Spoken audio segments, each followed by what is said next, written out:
Okay, so this is going to be a new show that I'm going to be hosting on YouTube and as a podcast on SoundCloud.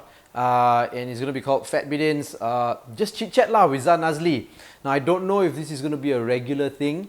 I hope it becomes a regular thing, but it's going to be a show where whenever I get the opportunity to speak to interesting people about interesting topics, I'm going to do it, right? If it becomes regular, it becomes a weekly thing or even a fortnightly thing, I'll be happy. But, you know, we'll see. We'll see how it goes. So this first episode, I got the opportunity to actually speak to Kyle Kondik, who is actually a political analyst, a political scientist who's attached with the University of Virginia Center for Politics in the United States of America. And he was brought down, and the interview that I had with him was arranged by the US Embassy in Kuala Lumpur. Thank you very much for arranging it for me. And we get to speak about something that's kind of very hot in the attention of everybody around the world, which is the US elections, the coming US elections. We've got two candidates that apparently nobody in the US likes. There's Hillary Clinton, who is running on the Democrats, under the Democrats ticket. And then we have money, Donald Trump, right? Donald Trump, the Trump. Right, so it was a very interesting conversation I had with Kyle Kondik, so we talk about a lot of things. We talk about the political system in America. We talk about the role that the president plays in the government of the United States of America. Does he really have a lot of power? He's considered the leader of the free world. He's the guy who has the responsibility to press the button, if you know what I mean. So does he really have a lot of power? Is he actually able to do a lot of things that he says he's going to do? He or she, right? We also speak about civic consciousness among Americans. We try to relate it to politics in Malaysia as well. We try to relate it to things that are happening in Malaysia. We try to relate it to things, we try to relate it to the civic awareness and political awareness of Malaysians, of their own political system as well. It's quite an interesting conversation. So, you know, without further ado, here's the conversation.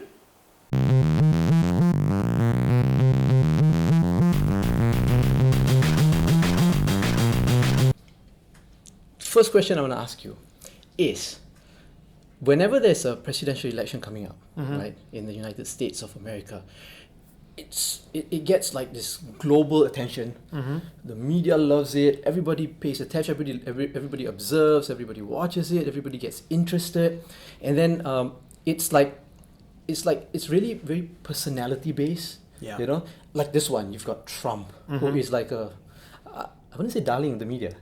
Is he? Yeah, I think he is. He is I think darling. he is. Yeah. A media darling. Well, certainly in the sense he gets a lot of attention, although I think that a lot of the coverage has been critical, although I think Trump is the kind of person who, you know, it's the old thing about, you know, say what you want, just make sure you spell my name right, you know? Right. And I think that's the deal with Trump. And yeah, I do think American politics is a little bit personality-based, although Americans also are pretty loyal to their parties at this particular point in time. We see a lot of polarization between the two parties at this particular point in time. The other thing is that, you know, of course, the United States, ever since World War II, has been this powerful force in the world. And particularly after the collapse of the Soviet Union, you know, we were the sole superpower. You know, there are other countries sort of challenging the United States, but I think the United States sort of gets a lot of attention anyway because who the president is can have sort of wide-ranging effects on other countries. But also, you know, the United States produces a lot of the world's movies and culture and sort of sets the tone for culture. And I kind of wonder if the presidential race is like sort of part of the entertainment product that the United States exports to the rest of the world.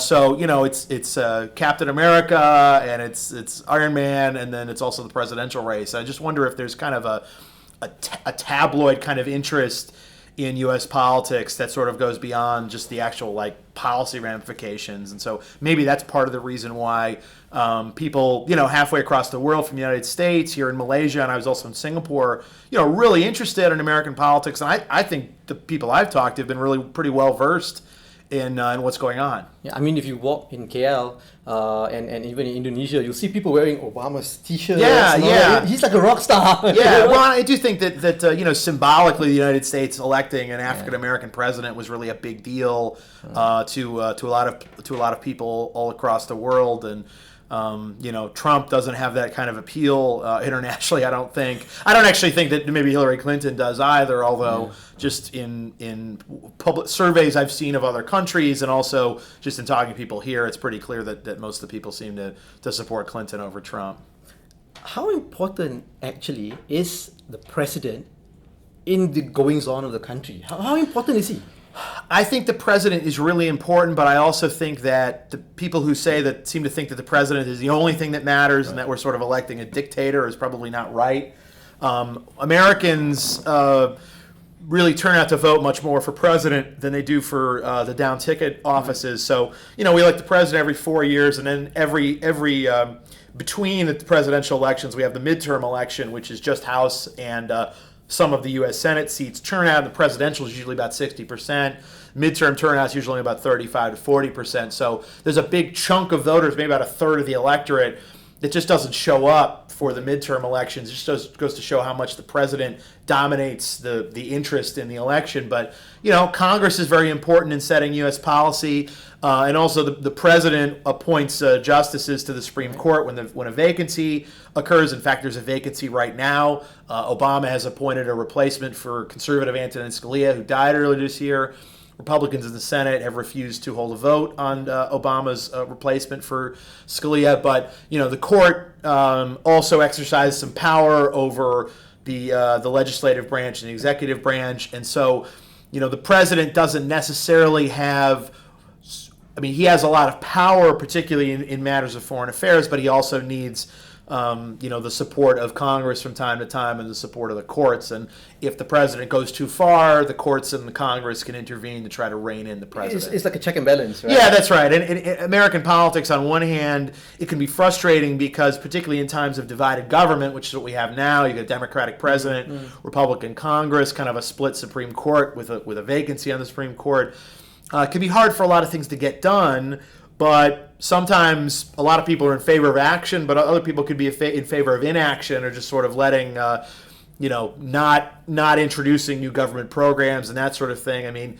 We think of governing as doing a lot of new policy, but sometimes you could argue that maybe it's just better to leave things alone in certain ways. So it's not like a classic parliamentary system where the people elect one house of a legislature, and then the winning party or the winning coalition has a prime minister, and then they have a lot more freedom maybe to do things.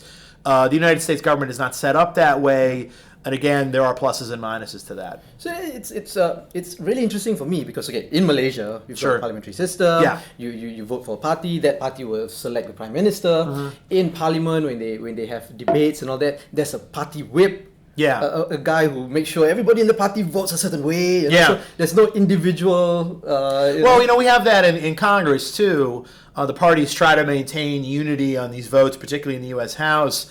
But actually, we're in a situation where it's become harder and harder for the Republicans who control the House to maintain party unity because there's kind of the Republicans are a right-wing party, but then there's also like a pretty hard right-wing part of the GOP or the grand old party, the Republican Party, that doesn't go along with the leadership. And so, there's sorts of mechanisms to try to maintain party unity in the House too. So you've got these presidential candidates. They're going out, they're campaigning, saying, when I get into office, I'm going to do this, this is my policy, this is my, and then you've got the 60% who come out to vote compared to the 30% who vote for the midterm elections.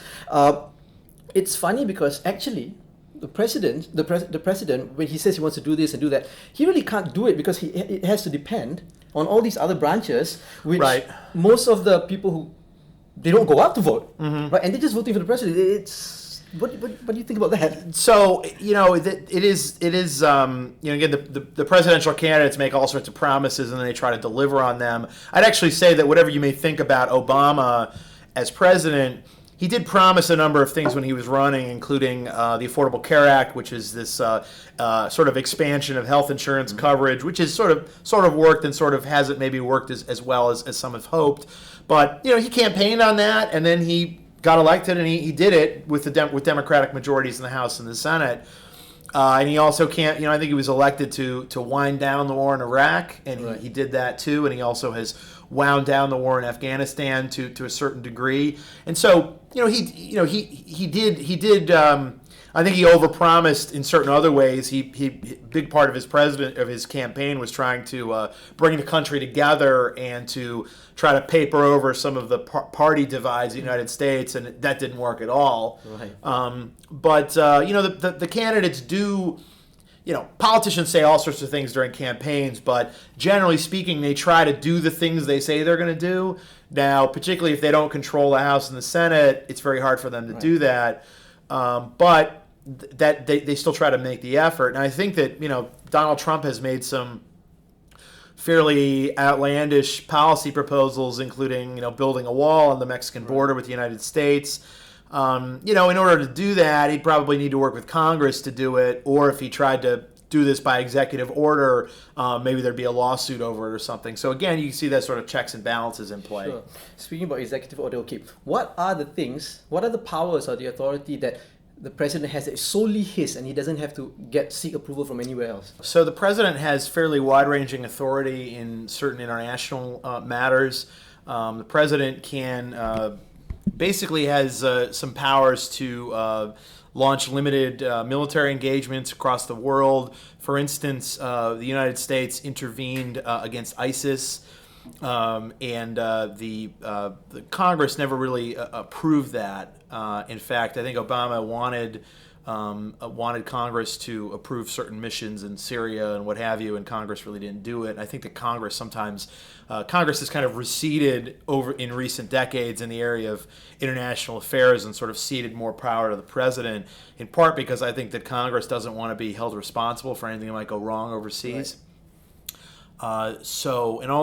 Congress did authorize the America's intervention in Iraq, but it maybe didn't do it to quite the degree that that war was eventually carried out. And actually, a better example is the authorization that Congress gave George W. Bush after the 9/11 attacks.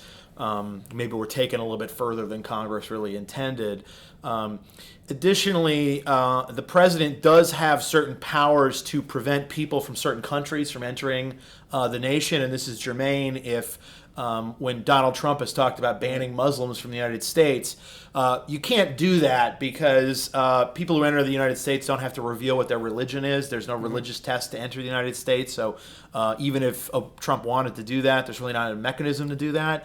But he could point out countries that have had problems with terrorism or other factors, and say that people from those certain countries can't enter the United States. Now, there might be public outcry if he does that, and there also might be lawsuits if he tried to do that. But the president does have some latitude in determining immigration policy as well, without necessarily having the input of Congress.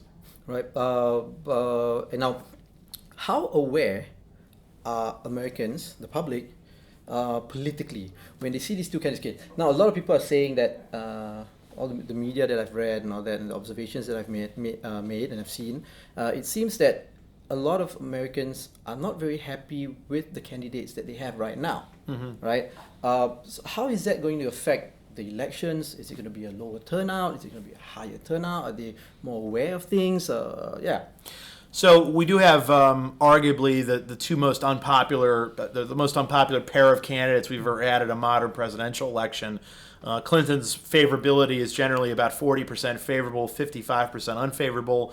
Trump is more like 30% favorable, 65% unfavorable. So these are two pretty unpopular candidates, and there's a big percentage of the population who really doesn't like either of them, particularly young people who are the kind of the least reliable voters. Right. They generally don't like Clinton or Trump all that much, and so some may vote third party. Clinton will win that demographic, but maybe not do as well as she would like in that demographic. As for turnout, there's a fairly high number of undecided voters right now, and typically undecided voters are the ones who are paying the least amount of attention. Right.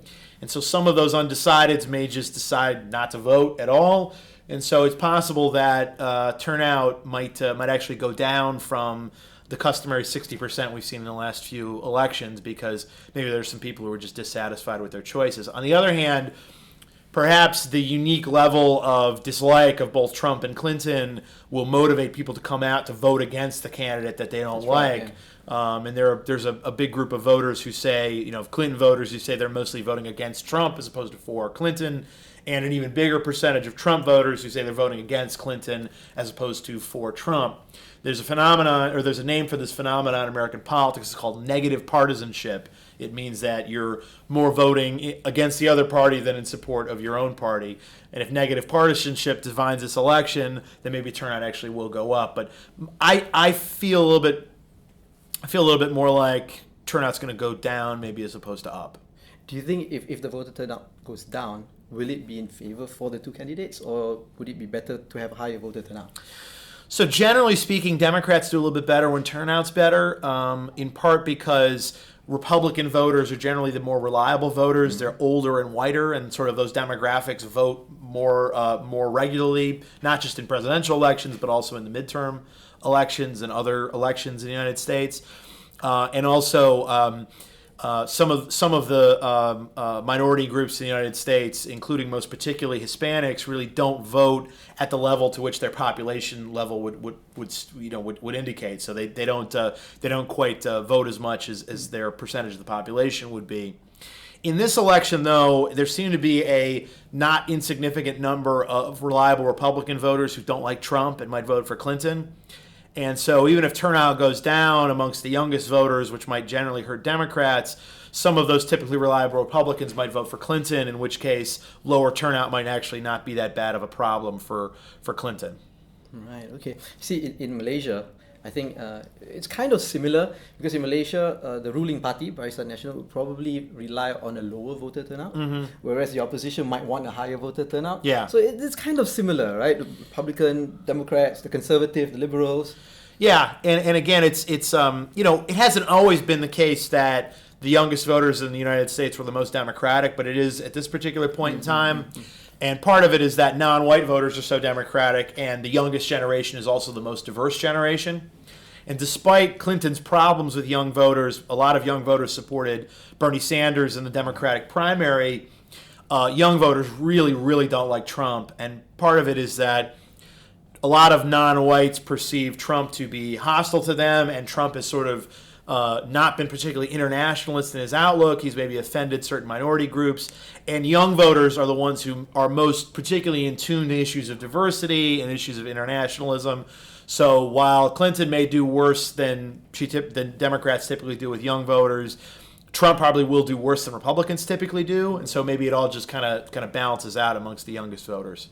Yeah, it's funny because it's interesting, because in the US, you can have very liberal Republicans and very conservative Democrats, and they kind of meet in the middle. Well, so that's been changing, though, in American politics, in that for a long time you almost had three parties in the United States. You had the Democratic Party, you had the Republican Party, and then you had the Southern Conservative Democratic Party. And that was true for much of the 20th century, but a lot of those conservative Democrats have become Republicans over time. And that's been reflected in the U.S. House delegation from the South, which has become heavily Republican after it used to be heavily Democratic. In fact, the Democrats controlled the House for most of the second half of the 20th century, in part because it was a combination of conservative Southern Democrats and liberal Northern Democrats. But now a lot of those conservative Southern Democrats are Republicans, and the old kind of Northeastern liberal Republican wing has essentially died out. So most of those old liberal Republicans are now Democrats. In one hand, it sort of makes sense because, the Democrats are now very clearly the liberal party. The Republicans are now very clearly the conservative party. If you want a conservative, vote Republican. If you want a liberal, vote Democrat. But since you don't have those kind of moderate wings of both parties, it may be harder to sort of build coalitions in Congress to get things passed. And so I think government is probably a little bit more dysfunctional than it has been because there isn't a lot of cooperation between the two parties because they're so ideologically distinct now. Okay, like a little bit more global approach now. We're going to look at things a little bit more global. Do you see a trend? I kind of see like there's a trend. If you see in the Philippines, right? They've gone a little bit more conservative. They've gone a little bit more scared, maybe a little bit more stricter, and they voted Duterte. You go to the United Kingdom. They had the memorandum leaving the EU. They've gone a bit more conservative. They've gone a bit more, I guess, scared. And they voted to leave the EU. Is this something that's also happening in the United States? So I think that certainly the Trump nomination indicates the Republican Party at this moment is sort of looking more inward as opposed to internationalist. And the Republican Party is typically a party of free trade, at least recently, but Republicans now oppose free trade by a lot, and I think they're sort of taking their cues from Trump. And I think we've seen certainly across Europe a sort of a rise of kind of far-right nationalist parties, is UKIP in the United Kingdom, Marine Le Pen's group in I think the National Front in France. Kind of a far-right nationalist came very, very close to winning the Austrian presidential election. In fact, I think they're going to have a revote in the Austrian election because there's some voting irregularities. Some far-right groups have done well in German state-level elections, and so there has been some kind of inward-looking nationalist politics rising across the United States and Europe and maybe some other places. And so the Trump phenomenon in the United States is not necessarily unique. Right, okay. Personal question. Republican or Democrat? You. So we are a nonpartisan group at the University of Virginia Center for Politics. But in the interest of full disclosure, I can say that the one political job I had, I worked for a Democrat. I worked for the Ohio Attorney General's office in 2009 and 2010. And I worked for a guy named Richard Cordray, again, who is a Democrat. Cordray is now the director of the Consumer Financial Protection Bureau in Washington, D.C., which is a new federal agency that was set up a few years ago by primarily by Democrats in Congress. So, in full disclosure, that's what my background is. But we also our main concern at our Crystal Ball newsletter is basically trying to pick the election right, and partisanship can kind of blind you maybe to what's happening. And so again, we favor Clinton to win at this point. Right. We think she's the favorite, but we also need to be cognizant that there's still time for Trump potentially to make a comeback. The University of Virginia,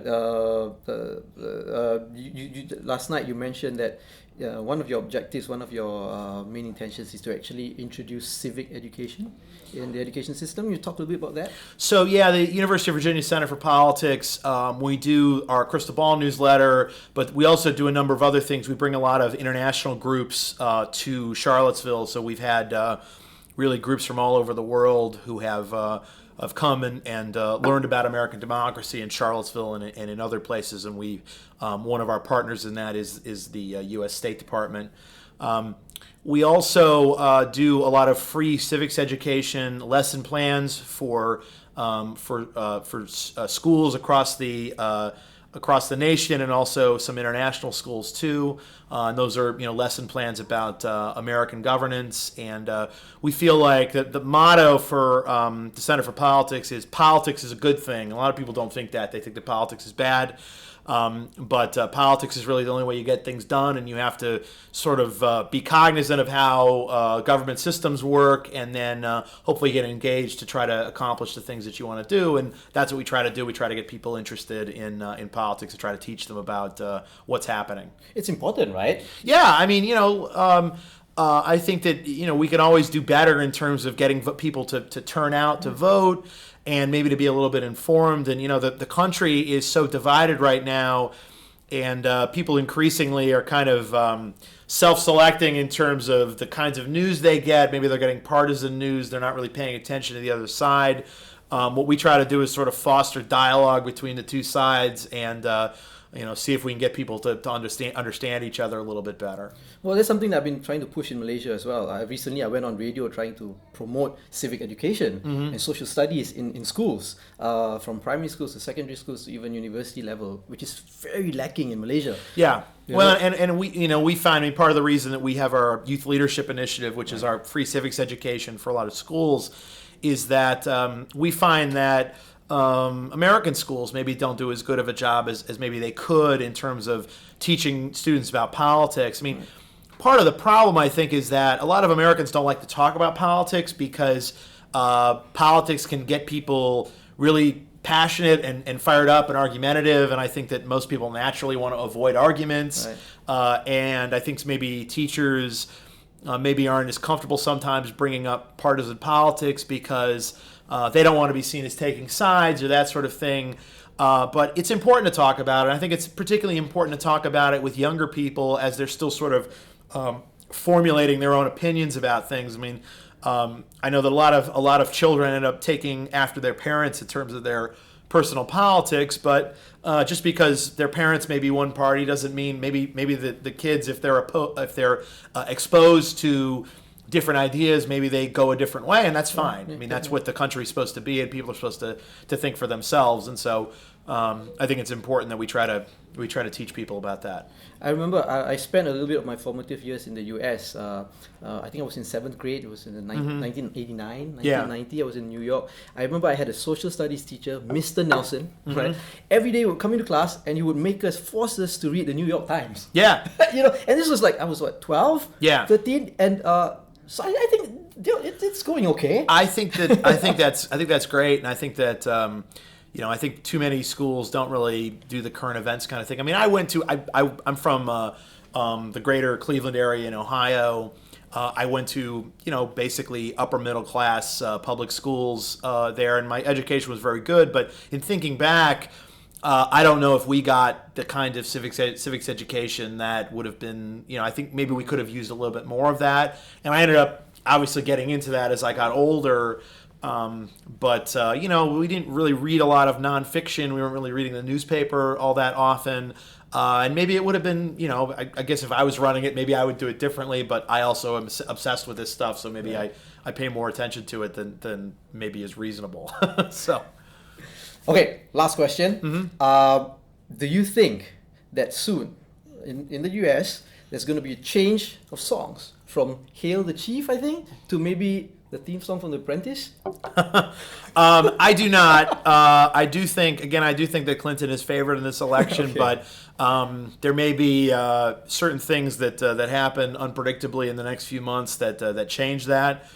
But as of now, the best indicators that we have sort of suggest Clinton, but you never want to close the book on things until it's actually decided. Sure. But if Trump does get elected president, he doesn't have veto power over the song, right? No, I think that there's certain traditions that even Trump couldn't right. throw out. So Okay.